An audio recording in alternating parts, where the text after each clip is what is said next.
আজকের ক্লাসটি নেওয়া হয়েছে ডব্লিউবিসিএস ফুল প্যাকেজ কোর্স থেকে। ডব্লিউবিসিএস ফুল প্যাকেজ কোর্স হলো কম খরচে ডব্লিউবিসিএস এর সেরা অনলাইন কোর্স। কারণ এখানে আমরা 1000 plus video, 300 plus study notes এবং 900 প্লাস মক টেস্টের মাধ্যমে ডব্লিউবিসিএস এর 100% সিলেবাস কভার করাচ্ছি।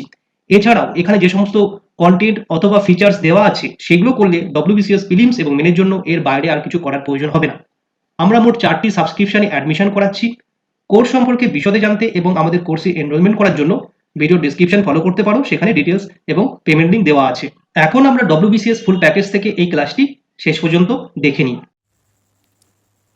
Hello friends, welcome to MH education lab.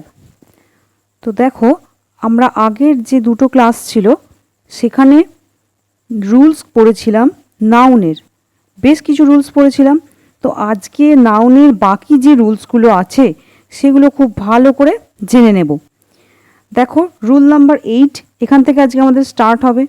Rule number 8-এ কী বলছে? If a preposition connects two similar nouns, the nouns used in singular form take singular verb. যদি একটি preposition দিয়ে দুটো একই রকম নাউনকে কানেক্ট করা হয় তাহলে নাউনটাকেও আমরা সিঙ্গুলারে রাখবো এবং সেই সেন্টেন্সটাতে যে ভার্বটা ইউজ করব সেই ভার্বটাও কিন্তু আমরা সিঙ্গুলারই রাখবো।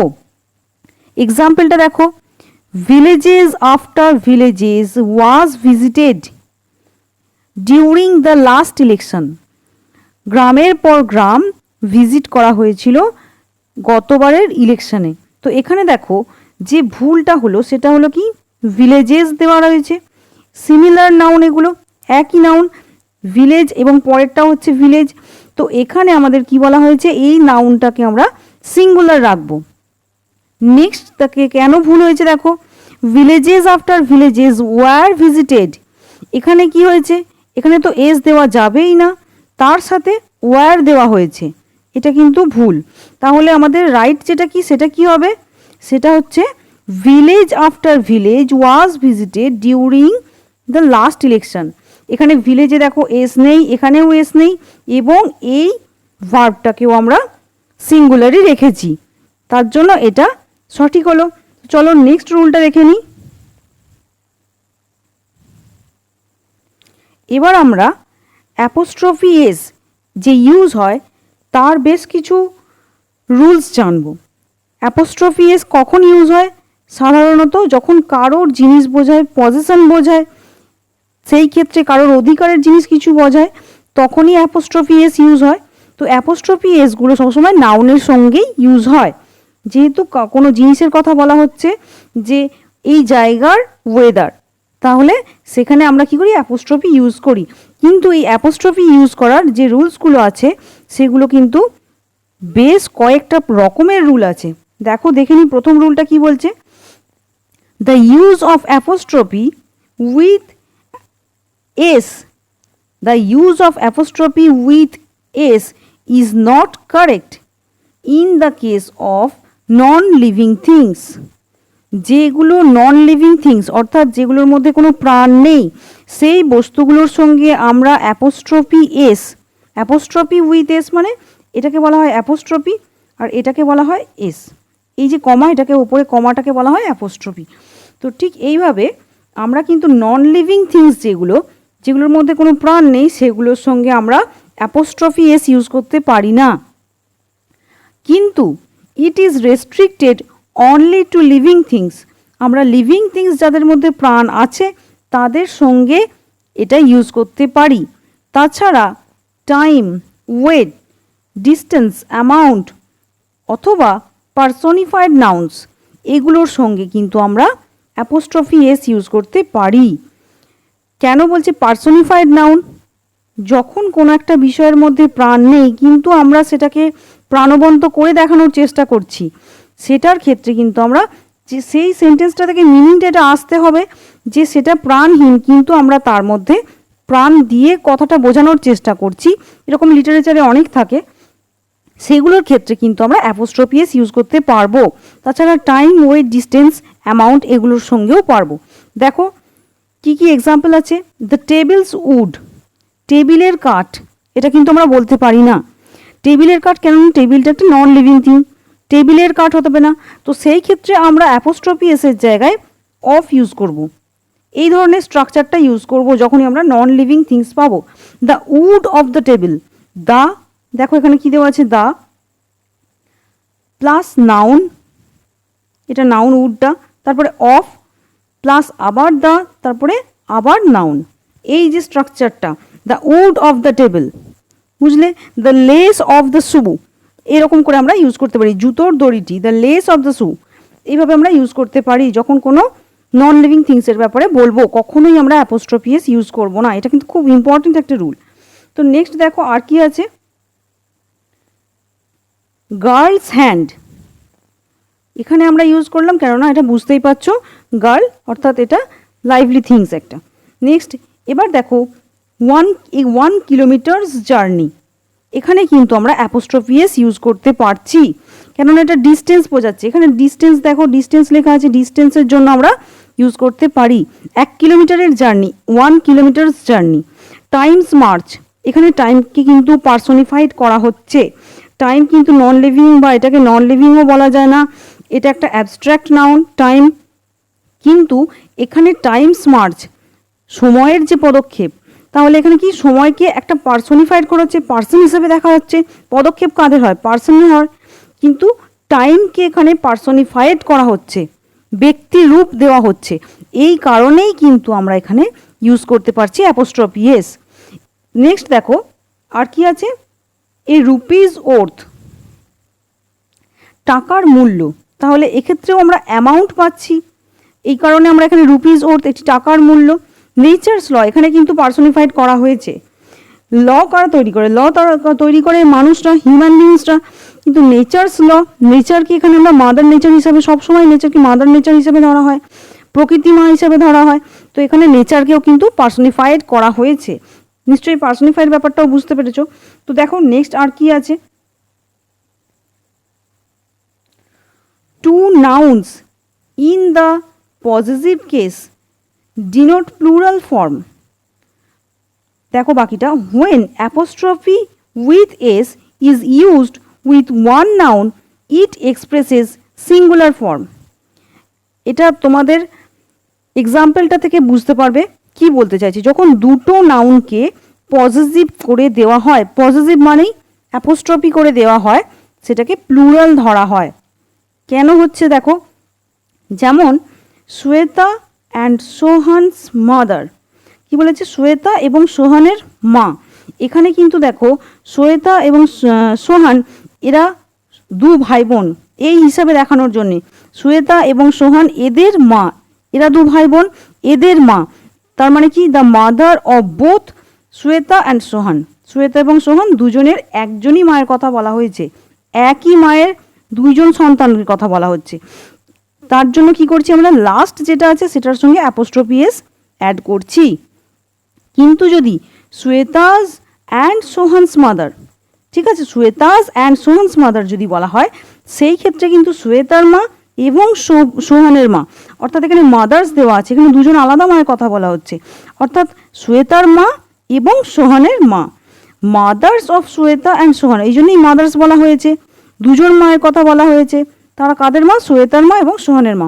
তো যখন আমরা এই ধরনের কোনো সেন্টেন্স ইউজ করব, আমাদের খেয়াল রাখতে হবে যে তারা যদি একই সন্তান হয়, একই মায়ের সন্তান হয়, সেই ক্ষেত্রে আমরা কেবলমাত্র যে লাস্টের জন আছে তার সাথে অ্যাপোস্ট্রফি এসটা ইউজ করব। তারপরে মাদার ফাদার যাই থাকুক সেটাকে সিঙ্গুলারে রাখবো, তাহলে এটা বোঝায় যে একই মায়ের সন্তান বা একই বাবার সন্তান। কিন্তু যদি আমরা দুটোকে অ্যাপোস্ট্রফি এস দিয়ে লিখি, এটার মানে এটা দাঁড়ায় যে তারা ভিন্ন ব্যক্তির সন্তান। ঠিক আছে, বুঝতে পারলে? চলো দেখি একটা বিষয় এখানে দেখার, এখানে কিন্তু একটা এস হবে, এটা টাইপিং এরর, প্লিজ এটা তোমরা লিখে নিও যে শ্বেতাজ, এখানে অ্যাপোস্ট্রফি এস হবে। তো নেক্সট রুলটা কি আছে দেখো, with compound nouns apostrophe with s is added only with the last word. যখন কম্পাউন্ড নাউন দেওয়া হয়, এই যে এগুলো হচ্ছে compound noun, sisters in law, sister in law, এগুলো কি compound noun, brother in law, father in law, এগুলো হচ্ছে কম্পাউন্ড নাউন, কারণ এর মধ্যে বেশ কিছুটা নাউন আছে। তো এগুলোকে বলা হয় কম্পাউন্ড নাউন, হাইফেন দিয়ে দিয়ে অ্যাড করা এই ধরনের নাউনগুলোকে কম্পাউন্ড নাউন বলা হয়। অর্থাৎ সিস্টার, শুধুমাত্র সিস্টারের কথা বলা হচ্ছে না, ইন ল এটা একটা আলাদা নাউনের কথা বলা হচ্ছে, আইন অনুসারে যে বোন, এই ধরনের। সুতরাং এটা একটা কম্পাউন্ড নাউন, অনেকগুলো নাউন এখানে থাকছে, ইন ল আবার সিস্টার। তো এইভাবে এই নাউনগুলোতে আমরা সবসময় খেয়াল রাখবো যখন আমরা অ্যাপোস্ট্রফি এস অ্যাড করব তখন কিন্তু শুধুমাত্র লাস্ট ওয়ার্ডটার সঙ্গেই অ্যাপোস্ট্রফি এস অ্যাড করব। যেমন এখানে দেওয়া আছে দেখো, সিস্টার ইন লজ, সেকেন্ড যে সেন্টেন্সটা, সিস্টার ইন লজ বিহেভিয়ার, অর্থাৎ কি সিস্টার ইন লয়ের যে ব্যবহার, সেক্ষেত্রে আমরা সিস্টার্স এমনিতে কেমন লিখি, সিস্টার্স লিখি, মাই সিস্টার্স ফ্রেন্ড এরকম লিখতে থাকি। কিন্তু যখন আমরা এরকম কম্পাউন্ড নাউনে তাদের পেয়ে যাব তখন কি করব, লাস্টের যে পার্টটা ইন লজ, এই যে নাউনের পার্টটা, এই অংশটাতে অ্যাপোস্ট্রফি এসটা অ্যাড করব, প্রথমের দিকে কিন্তু অ্যাড করব না। ঠিক আছে, দেখো লজের এখানে আছে ওই জন্য এটা কারেক্ট, আর এটা ইনকারেক্ট, বুঝলে? তো চলো পরের রুলে চলে যাই। Pronouns are written by omitting apostrophe but s is added। যেমন আমরা কোনো লেটার রাইটিং লিখলে তার নিচে লিখি yours truly, লিখি yours faithfully, এগুলো যে লিখি সেগুলো থেকে তোমরা কিন্তু খেয়াল রাখবে আমরা কিন্তু ওখানে অ্যাপোস্ট্রফি দিই না, তাই তো? তাহলে yours truly, ইয়োরটা কি, ইয়োর এটা হচ্ছে প্রোনাউন। তাহলে এই যে প্রোনাউন, যখনই কোনো প্রোনাউন লিখব এবং তার ব্যাপারে কিছু লিখব, রামস বুক, কিন্তু যখন লিখব যে ইয়োর বুক তখন কিন্তু আমরা আর অ্যাপোস্ট্রফিটা দেবো না, শুধুমাত্র এসটা দেবো। অ্যাপোস্ট্রফি অর্থাৎ ওপরের এই যে কমাটা, এটা আমরা দেবো না, আমরা কি দেবো, শুধুমাত্র এসটা অ্যাড করে দেবো। ঠিক সেইভাবে ইটস কালার, এই ইটস ব্যাপারটা নিয়ে কিন্তু খুব ভালো করে একটা মাথায় ঢুকিয়ে নাও। ইটস কালার মানে কি হয়, এটার রং। কিন্তু যদি আমরা অ্যাপোস্ট্রফিটা দিয়ে দিই, এখানে অ্যাপোস্ট্রফি অনেকবার দেখেছো, ইটস কালার এরকম যদি কিছু থাকে এটার মানে কিন্তু ইট ইজ, ইট ইজ এর কন্ট্রাক্টেড ফর্ম হলো ইটস। কিন্তু যখন আমরা বলবো এটার রং, তাহলে আই টি অ্যাপোস্ট্রফি এস কিন্তু হবে না, তাহলে আমাদের মিনিংটা অন্য দাঁড়িয়ে যাবে, ইট ইজ দাঁড়িয়ে যাবে। কিন্তু আই টি এস এটা যদি থাকে তাহলে মানেটা দাঁড়ায় এটার রং, কেননা ইটটাও একটা প্রোনাউন, আর তার সঙ্গে কখনোই আমরা অ্যাপোস্ট্রফিটা অ্যাড করব না, শুধুমাত্র এসটা অ্যাড করব, বুঝলে? নেক্সট রুলটা দেখো, positive case is indicated by apostrophe without s after plural nouns or words ending with s. অর্থাৎ পজিটিভ কেস যখন আমরা দেখাতে চেষ্টা করব তখন আমরা অ্যাপোস্ট্রফি ছাড়া শুধুমাত্র এসটা লিখব, অ্যাপোস্ট্রফিটা দেব না, শুধুমাত্র এসটা লিখব। পজিটিভ কেস দেখাতে যাব কাদের সঙ্গে, এটা কখন করব, যখন আমরা প্লুরাল টাইপের শুনতে কোনো নাউন পাবো। প্লুরাল টাইপের শুনতে মানে শেষের এস দেওয়া আছে, এই টাইপের শুনতে যে নাউনগুলো আমরা আগে আলোচনা করেছিলাম, সেই রকম, যেমন সিজার্স ছিল না, সিজার্স ছিল, পাজামাস ছিল। তো এই ধরনের যে নাউন্সগুলো যেগুলোর শেষটা এন্ডিংটা এস দিয়ে হয় সেগুলোর সাথে, অথবা এমন কিছু নেম, দেখো এগুলো নেমিং ওয়ার্ড, জন কিটস, তাহলে কি হয়, এটা জন কিটস একটা পোয়েটের নাম, এর কিন্তু নামের শেষে এস দেওয়া আছে। সুতরাং এই ধরনেরগুলো যাদের নামের শেষে এস এরকম থাকে দিয়ে নামটা শেষ হয়, অথবা এরকম কোনো নাউন যেগুলো প্লুরাল নাউন টাইপের শুনতে, অর্থাৎ শেষে এস সাউন্ডটা আসছে, তাদেরকে যখন আমরা পজিটিভ করতে যাব, অর্থাৎ এর কিছু একটা পোয়েম, অর্থাৎ জন কিটসের পোয়েম এরকম যখন বলতে যাব, তখন কিন্তু আমরা এই অ্যাপোস্ট্রফিটা আর দেবো না, শুধুমাত্র এসটা দিয়ে দেবো, বুঝলে? সেরকম দেখো কি দিয়েছে, জন কিটস অ্যাপোস্ট্রফিটা দিয়ে দিয়েছে, এসটা কিন্তু দেয়নি। সরি, আমি এটা ভুল করে বললাম যে অ্যাপোস্ট্রফিটা দিচ্ছি কিন্তু এসটা দেয়নি। এটার জন্য আমরা সিম্পল এভাবে মনে রাখতে পারি, দেখো এখানে এস অলরেডি দেওয়া আছে, এস অলরেডি দেওয়া আছে, সুতরাং আমার আর এস দেওয়ার দরকার নেই। আমি যখন এর কিছু বলতে চাইবো তখন শুধুমাত্র অ্যাপোস্ট্রফিটা দেব, আমরা আর এস দেবো না, এস অলরেডি দেওয়া রয়েছে। ঠিক এইভাবে দেখো গার্ল এটাকে প্লুরাল করলে গার্লস হয়, যখনই গার্লটাকে প্লুরাল করছি গার্লস হয়ে যাচ্ছে, সুতরাং এখানে একটা এস সাউন্ড তো পেয়েই যাচ্ছি, আর আমার এস দেওয়ার দরকার নেই, তাদের হোস্টেল, গার্লসদের হোস্টেল, তখনই আমার অ্যাপোস্ট্রফিটা শুধুমাত্র দিলেই হবে, তারপরে আর এস দেওয়ার দরকার নেই, এস সাউন্ড এখানে পেয়ে যাচ্ছি। ঠিক বাকি এক্সাম্পলগুলো দেখো, Jesus' sake, Dickens novel, Kalidasa's work, তাহলে এইগুলো সবই লাস্টে এস সাউন্ড আসছে, তার জন্য এগুলো হলো না। কি হলো না? না এগুলোর পরে আবার এস অ্যাড হলো না। ঠিক আছে, নেক্সট রুলে চলে যাই। দেখো, else combined with indefinite pronounce, যখন কোনো ইনডেফিনাইট প্রোনাউন্সের সঙ্গে আমরা এলস অ্যাড করি, ইনডেফিনাইট প্রোনাউন্সগুলো কোনগুলো? সেগুলো হচ্ছে যেগুলোর জন্য আমরা নির্দিষ্ট করে কাউকে কিছু জানি না, জাস্ট ইনডেফিনাইটলি আমরা বলে দিচ্ছি যে এরকম কেউ একজন, তো সেগুলো কি indefinite pronoun? Somebody, anybody, nobody. তাহলে এগুলো কি এখানে কোনো নাম বলছে, কোনো স্পেসিফিকেশান আছে যে এ বা সে, এরকম কিছু নেই।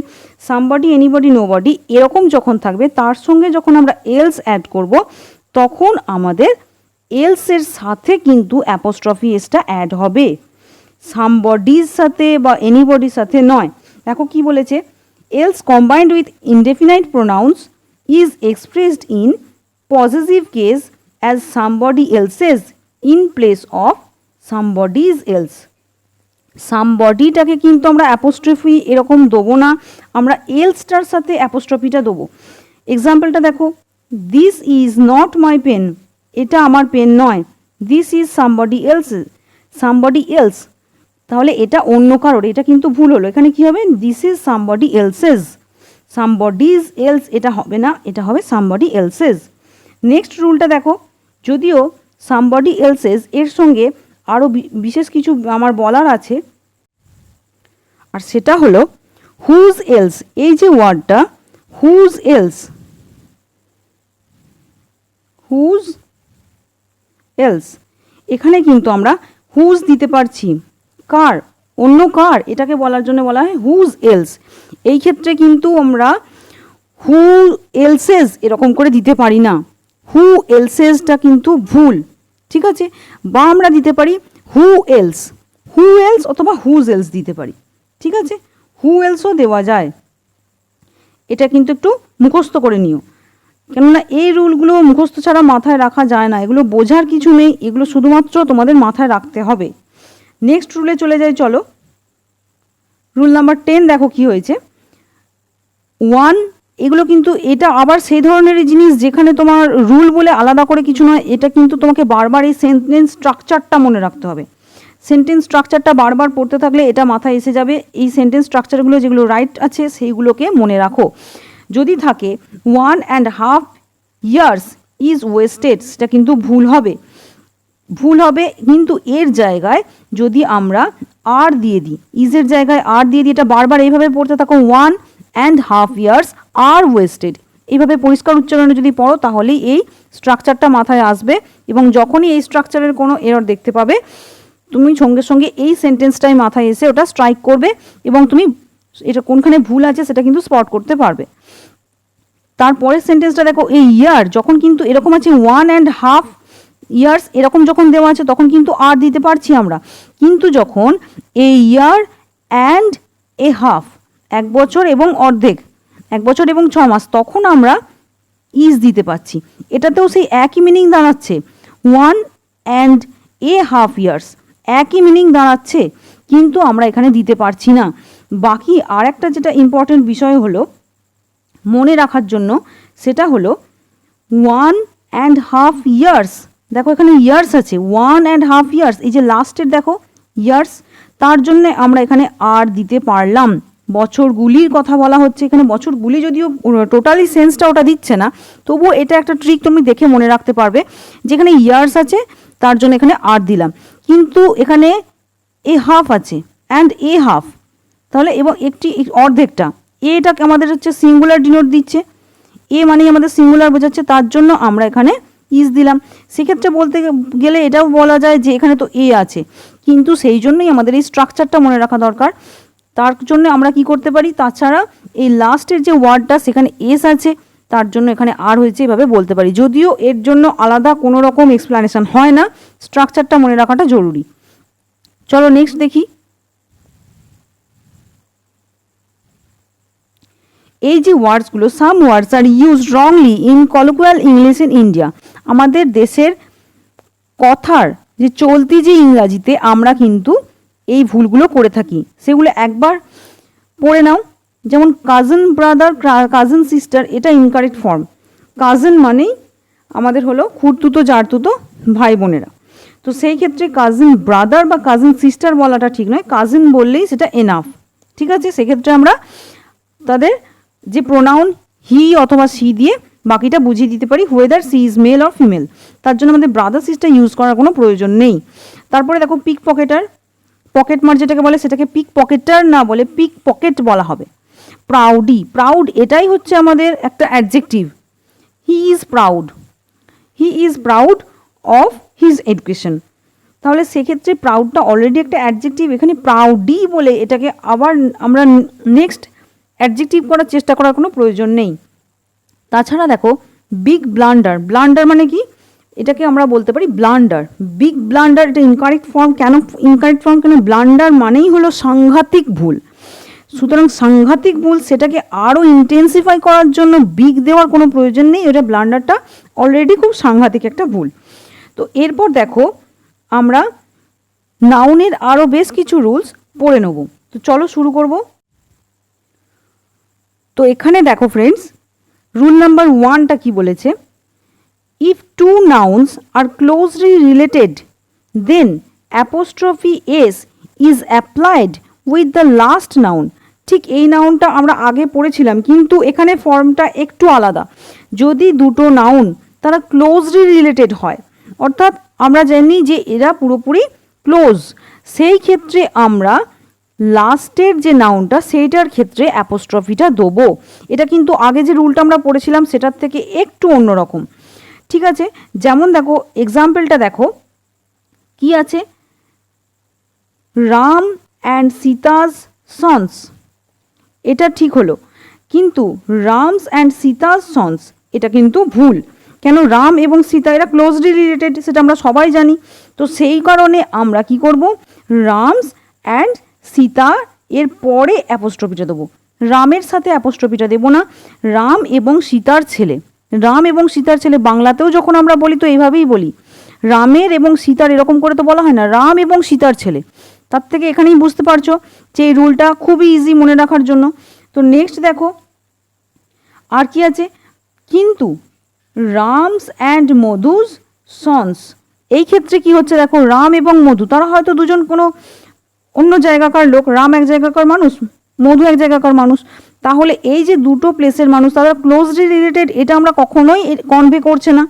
যে এটা কনভে করছিল রাম অ্যান্ড সীতা, এটা একটা জড়ি, কিন্তু রাম এবং মধু এদের ছেলেমেয়েরা, সেই ক্ষেত্রে আমরা দুজনের সাথেই অ্যাপোস্ট্রফি দেবো, কেন এরা ক্লোজলি রিলেটেড নয়, এরা দুজন ফ্রেন্ড হতে পারে, দুটো অথবা কোনো আননোন পার্সন হতে পারে, আননোন টু ইচ আদার হতে পারে।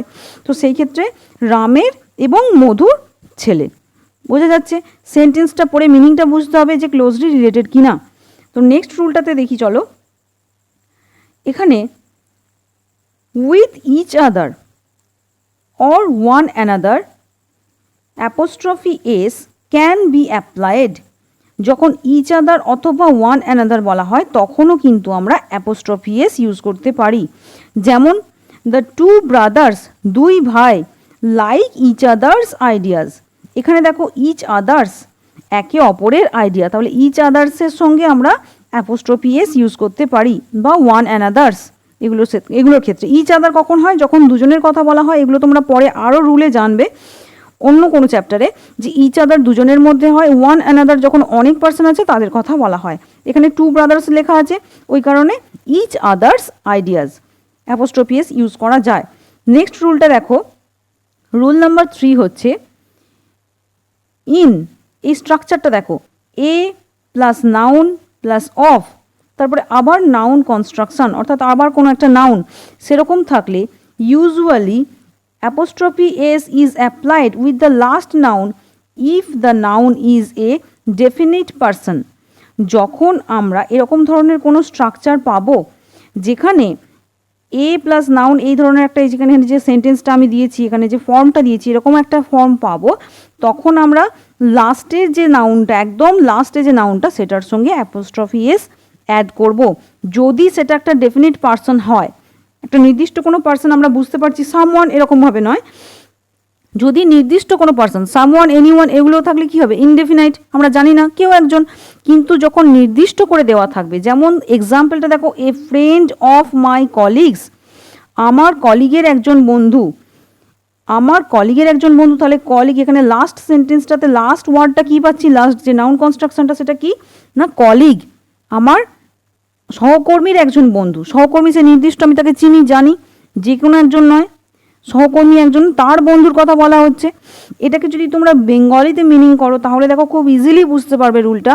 আমরা কেমন বলি, আমার কলিগের একজন বন্ধু, তাহলে কলিগের বলছি, আমার সহকর্মীর বলছি, অ্যাপোস্ট্রফি এসটা কোথায় লাগাবো, সহকর্মীর ওপরে। তাহলে এই সেন্টেন্সটাতেও আমরা কি লিখেছি, কলিগস, এই কারণেই অ্যাপোস্ট্রফিটা এখানে আছে। বাংলার সঙ্গে এই রুলটার অনেক ম্যাচ আছে। নেক্সট দেখো, এ হাউস অফ রামস, রামের একটি বাড়ি বা রামের বাড়িগুলোর মধ্যে একটি। এই ক্ষেত্রে রামের বাড়িগুলো, তাহলে রামের সঙ্গে একদম লাস্ট যেটা আছে, ঠিক ওই কনস্ট্রাকশনটা দেখো, a plus noun plus of, again noun construction, শেষে কিন্তু আমরা অ্যাপোস্ট্রফি এসটা অ্যাড করছি। বুঝলে? নেক্সট রুলটাতে চলে যাই চলো। কিন্তু এই রুলটার ক্ষেত্রে আরেকটা জায়গা যেটা বোঝার, সেটা হলো এ পিকচার অফ সুপর্ণা, এটার মিনিংটা দেখো, সুপর্ণার একটি ছবি। এ পিকচার অফ সুপর্ণা মানে সুপর্ণার একটি ছবি, সুপর্ণা একটা মেয়ে, তার একটি ছবি। কিন্তু যখন বলা হচ্ছে এ পিকচার অফ সুপর্ণাস, যেমন এখানে বলেছিলাম এ হাউস অফ রামস, মানে রামের বাড়িগুলির মধ্যে একটি, অনেক কটা বাড়ি আছে, তার মধ্যে একটি, এটার কিন্তু মিনিং এটাই দাঁড়ায়। তেমন এ পিকচার অফ সুপর্ণাস মানে সুপর্ণার কাছে থাকা ছবিগুলির মধ্যে একটি, অনেকগুলো ছবি আছে সুপর্ণার কাছে, তার মধ্যে একটি। সেটা কিন্তু সুপর্ণার ছবি বলা হচ্ছে না। এ পিকচার অফ সুপর্ণাস মানে a picture that Suparna has many pictures and one of the pictures, যে ছবিগুলো আছে তার মধ্যে একটি, এই জিনিসটা বোঝানো হচ্ছে। এই দুটো কনস্ট্রাকশন খেয়াল রেখো, রাইটিংসের ক্ষেত্রেও এগুলো খুব সুবিধাজনক হবে যদি এই রুলসগুলো মাথায় রাখো, কমন এরর হবে না। তো নেক্সট রুল কয়েকটা দেখে নি। দেখো এখানে আমাদের এই ফর্মসগুলো খুব ভালো করে একটু দেখতে হবে। এই ফর্মসগুলো কি, এগুলো হলো, তো এখানে দেখো এগুলো আমরা খুব ভালো করে স্টাডি করব। Study the plural form of certain nouns. এগুলো কি, এই যে প্লুরাল ফর্মগুলো আমরা একটু ভালো করে জেনে নেব। যেমন যদি থাকে কমান্ডার ইন চিফ, সেটাকে যখন আমরা প্লুরাল করব তখন কি, চিফের সঙ্গে কিন্তু এস দিচ্ছি না, এটাকে, এটা সিঙ্গুলার ছিল কমান্ডার ইন চিফ, সেটাকে কি করলাম কমান্ডার্স ইন চিফ, এখানে কিন্তু এসটা অ্যাড হলো, তারপরে এটা প্লুরাল হয়ে গেল। তেমন মিডিয়াম, এটা হচ্ছে সিঙ্গুলার, এটাকে যখন প্লুরাল করব তখন হয়ে যাবে মিডিয়া। যদিও আমরা অনেকেই এগুলো জানি না, এগুলো ভালো করে পড়া দরকার, মুখস্থ রাখা দরকার। ফর্মুলা, ফর্মুলে, ডেটাম, ডেটা তথ্য, ফর্মুলা মানে সূত্র। ম্যান সার্ভেন্ট, দেখো এটাকে কি করেছি আমরা, মেন সার্ভেন্টস, মেন সার্ভেন্টস, অর্থাৎ ম্যানটাকেও আমরা প্লুরাল করেছি মেন, এবং সার্ভেন্টটাকেও আমরা সার্ভেন্টস করেছি। ঠিক তেমনভাবে আমরা যদি ওমেন সার্ভেন্ট নিই সেই ক্ষেত্রে ওমেন সার্ভেন্টস হবে। কিন্তু বেশ কিছু জায়গা এরকমও আছে, যেমন তোমরা এটা দেখলে কমান্ডার ইন চিফ, সেটা হয়ে গেল কমান্ডার্স ইন চিফ, এসটা এখানে অ্যাড হলো। কিন্তু সেই ক্ষেত্রে যখন মেজর জেনারেল, মেজর জেনারেল,